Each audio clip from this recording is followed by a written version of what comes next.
Today we have a classic game from Tigran Petrosian, and if this game doesn't define his approach to chess, I don't know what does. This is the archetype Petrosian masterpiece. His opponent is Grandmaster Bondarevsky. This was played in the USSR Championship in Moscow in 1950. Petrosian has white. Let us jump right in.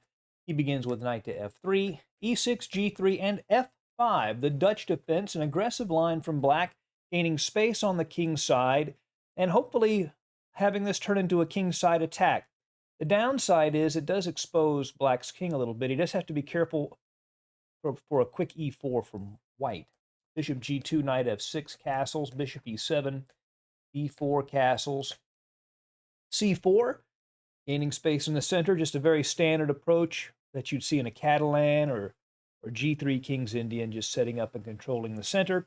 And here the move d6 is the classical Dutch, but Bondarevsky plays c6, indicating his desire to play the Stonewall Dutch, where black will set up a strong wall on light squares with his pawns after the move d5. Petrosian plays queen to c2, queen to e8, a typical idea for black and the Dutch, for this queen to sneak over to g6 or h4 to assist in an attack. Knight b to d2, and now Petrosian is threatening e4, which it really leads to a nice advantage for white. So now d5 comes, clamping down on e4, and the stonewall structure is created. And we notice black does clamp down on e4, but he does create a permanent weakness on e5. It's interesting how Petrosian deals with this weakness. Another problem for black is this c8 bishop. It's not that easy to develop it. It's a very bad piece. Black does have 2 or 3 standard methods, though, to get it active, but it is something black has to worry about. Knight to e5, putting the knight on that nice square. Knight b to d7. He'd love to trade that knight off, so Petrosian says no. He moves that knight to d3. And after knight e4, offering another trade, the knight at d2 moves to f3. Now both knights are aiming at this e5 weakness. Knight goes back to d6, hitting c4, so b3, keeping the pawns fluid and defending c4. And now black could play knight f7 to try to keep e5 under control, but he goes ahead and grabs some space on the queen side with b5. But this allows Petrosian to gain even more space, and now he's in his wheelhouse. This is really the kind of position he loved to play. c5, gaining space, hitting the knight with tempo. The knight goes to f7. Again, these knights have to keep e5 under control. Petrosian plays a4, challenging the b5 pawn. He's threatening to take, and after c takes, he would have a protected passed pawn at c5. And if black were to play a6, he could still take because there's a pin down the a file. So black's best move here is to just go ahead and take, but that creates a pawn weakness at a7. Rook takes a4. Bishop to f6. We see so much of black's forces focused on the e5 square. So, and he'd love to, maybe at some point, if he could play e5 himself and rid himself of that weakness. But bishop b2. So both sides have a lot of their forces aiming at e5. But Petrosian keeps his advantage in space. a6. Now the pawn is defended by the bishop, and maybe this rook can activate down the b file. Otherwise, the pawn would have just been hanging at a7. Interesting decision from Petrosian here. He jumps into the e5 square knowing that black can take the knight, but he's going to use his space advantage. Knight takes, and he takes with the pawn. So he doesn't want to take with the knight first and then take with the pawn because he has more space. He wants to keep as many pieces on the board as possible.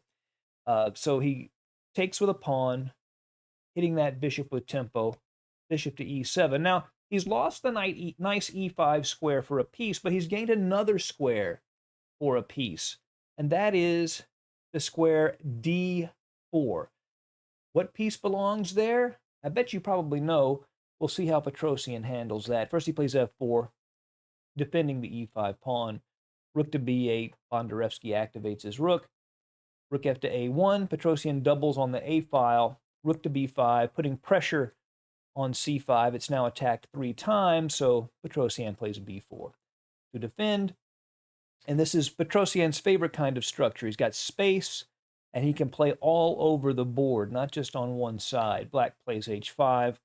Wanted to play h4, maybe soften up that pawn structure. Bishop to c3, making sure b4 is protected. h4 coming in, e3. Knight to b8, added to defender to a6 and c6. And now knight to e1. Now a gold star, if you know where that knight is angling, well, what square that knight is aiming for. We've sort of given it away already. Rook to b7, gh4, bishop takes h4, knight to f3. Hits the bishop and also aims at the square he really liked to land on. Bishop to d8, h4, queen to h5. It looks like black might be getting something on the king side. He just doesn't have enough pieces. There's just no way to get enough pieces over to really threaten white's king. Bishop to e1 adds a defender to the h-pawn. Bishop to d7, queen to f2, playing, again, all over the board.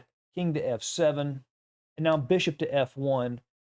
This is the real weakness right now in black's position in terms of actual targets that Petrosian could actually capture and win. So he aims his bishop towards the a6 pawn, which looks like it can't be saved.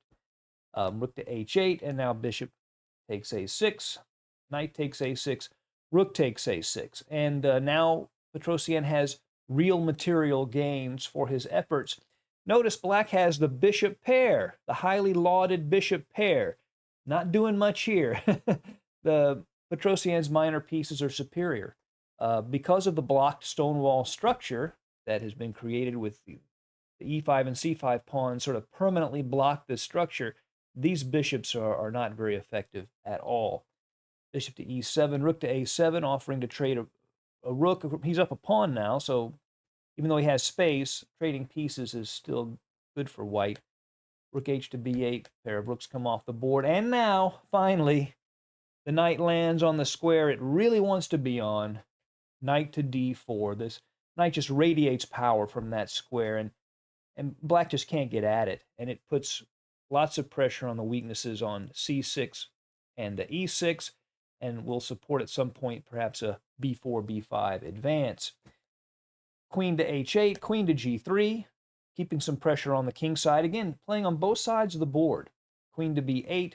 Really, black is hoping to get a pair of rooks off. He even though exchanges favor white, he's hoping for some way maybe to start harassing this king at g1 would be my guess with his queen.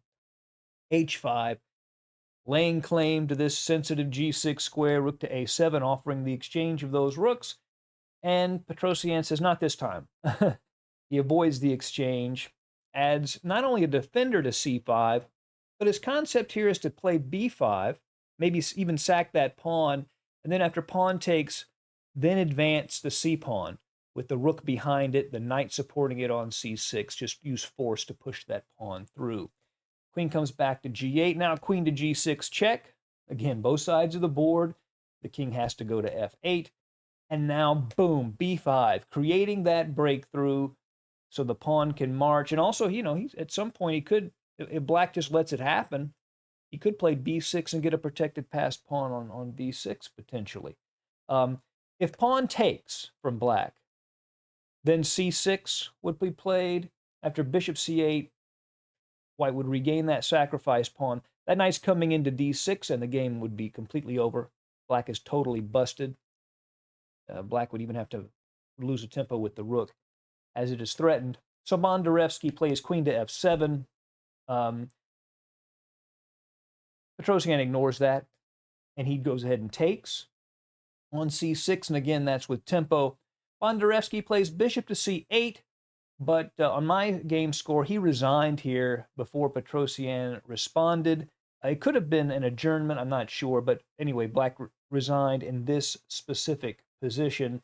One possible continuation for Petrosian would just be to play rook to b1 with the idea of rook to b8, pinning that bishop and controlling the queening square. So a rook to a8 to keep that from happening. Then c7, and if, say, bishop takes the pawn at c5, then just rook to b8. And that would be it. If the rooks were exchanged, he would take back and promote to a queen. Otherwise, he would win decisive material. This is Petrosian at his classic, at his best, gaining all of that space, squeezing his opponents on both sides of the board. Brilliant chess. I hope you've enjoyed this game from Tigran Petrosian.